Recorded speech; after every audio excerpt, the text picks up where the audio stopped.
Speaking of Western Australia, in my view, it's on the leading edge of urban design from an inner city kind of renewal perspective and also from a suburban kind of centre perspective. What's your thoughts on that?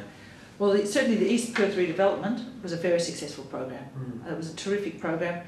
It's not the only, South Bank in Brisbane is similarly good quality, and that was part of all the Building Better Cities program. It achieved some excellent outcomes. It would be really good to see the federal government invest in some of those pilot programs again. Well, I don't know if they're actually pilot programs, but those benchmark programs actually assist redevelopment of, brownfield sites, and they do help set new standards. I saw in the Financial Review this afternoon that Minister Albanese, I think, was suggesting that there might be a Minister for Cities within the Commonwealth Government in the near future. So that'd be It would be a worthwhile role. I think when we last caught up, it was in Adelaide at the Cave Down Under conference. And speaking of the Commonwealth Government, what's the opportunity, do you think, for a national organisation that could facilitate urban design?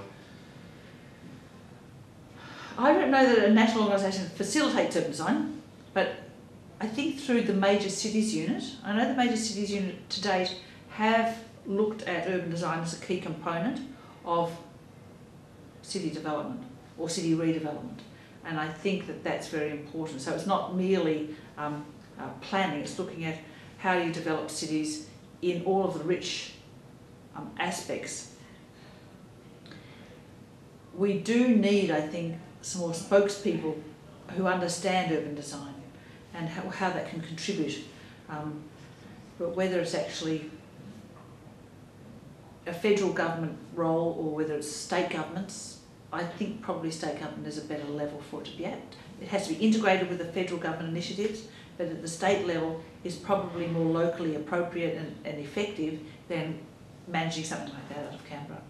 I guess one of the opportunities nationally is overlap, though, isn't there? Like, I'd argue Queensland's TOD guideline is probably not all that irrelevant, for New South Wales. I mean, there's some local character, but there's some coordination that could happen. I guess between those agencies. I agree with you. Having it coordinated through a Major Cities Unit in Canberra makes a lot of sense.